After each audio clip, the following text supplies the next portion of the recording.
Hello again. I hope your week's off to a good start. It's a nice short one this week, so the weekend's already not far away, so hang in there.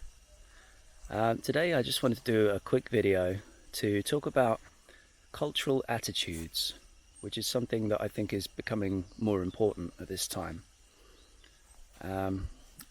So first of all, I just want to point out, although the rules of this lockdown do apply to everybody, the suffering that the lockdown is causing is not spread evenly.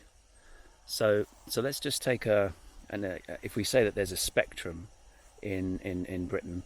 So at one end of the spectrum you've got, let's say, a family who's quite well off. So they've got a nice big house and they've got lots of space. They've got a nice big garden.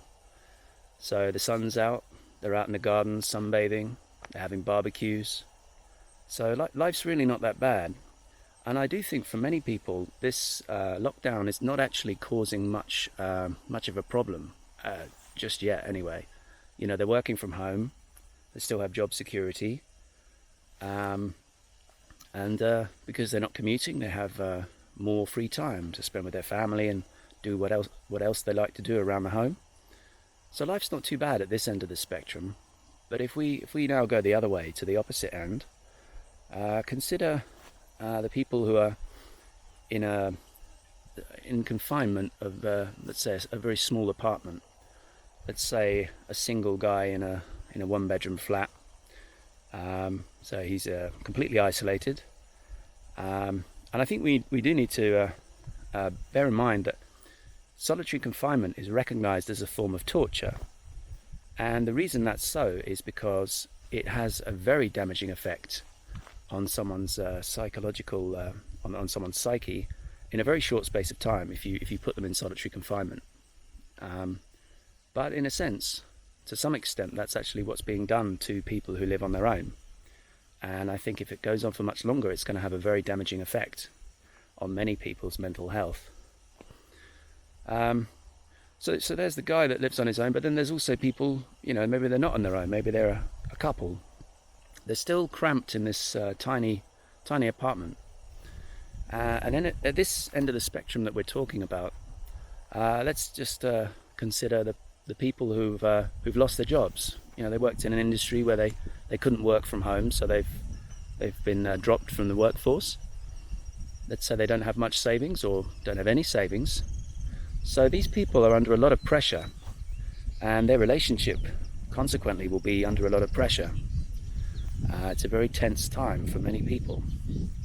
So I'm really just talking about this spectrum just to encourage people to consider, even if you're not actually suffering a lot from this lockdown, there are many people who are, and it's about to get a lot worse. I do hope that by now everybody's aware that we're actually heading into a very severe recession. I hope that's not news to anyone. You don't shut down an economy for weeks and not see severe effects. So yeah, for these people, this is just getting started, and they know that.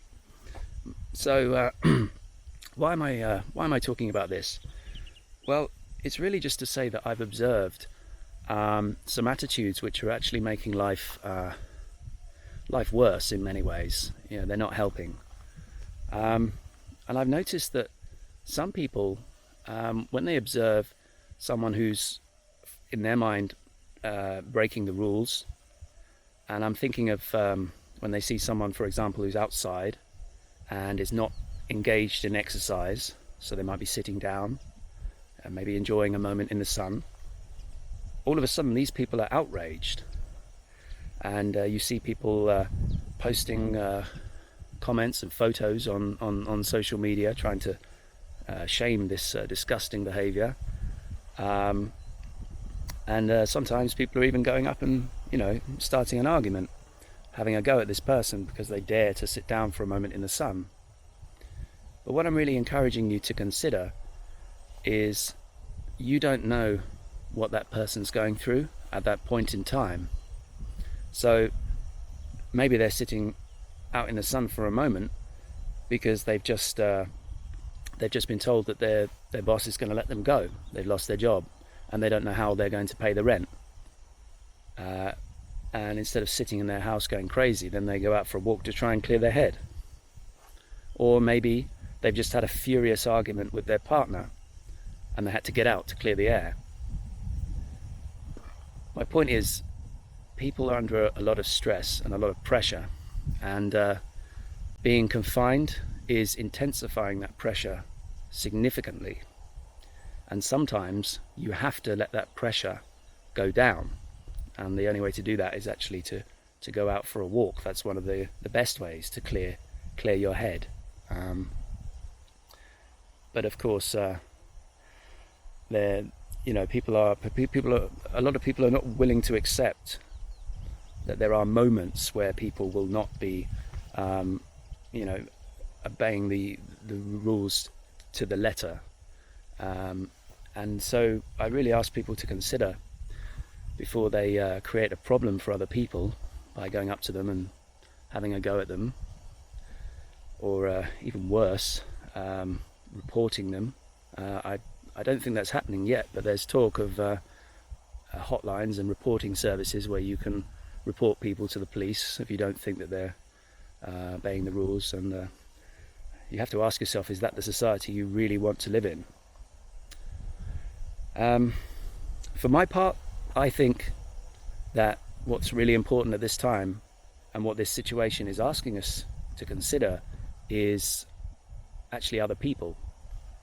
To actually consider other people and acknowledge that we don't know them and we don't know what their situation is.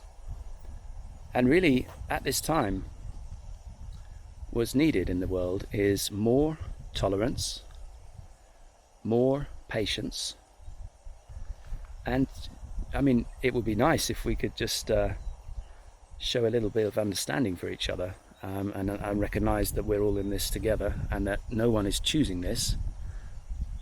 The forces that are at play are beyond our control, but what is absolutely under all of our control is how we respond.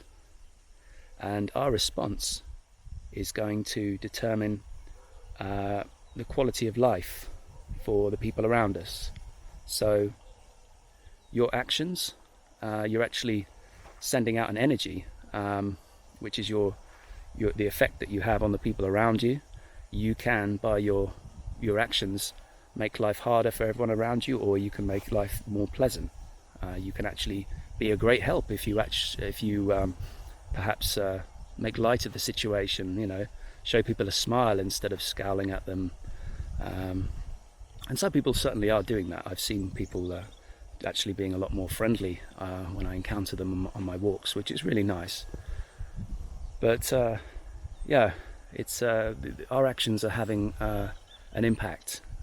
They always have, but now, as people are very frustrated, very anxious, your actions really do make a big impact.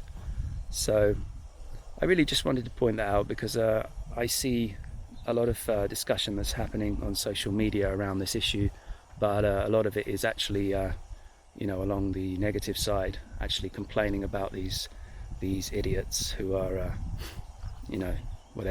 sitting out in the sun. And just to point out that there's a life there that you know nothing about, and it could have a lot of hardship, and it could be that they actually need to be in that place doing exactly what they're doing. So that was the point I wanted to raise today. Of course, if you have any comments, and even some stories of your own, then I'd like to hear from you. But until next time.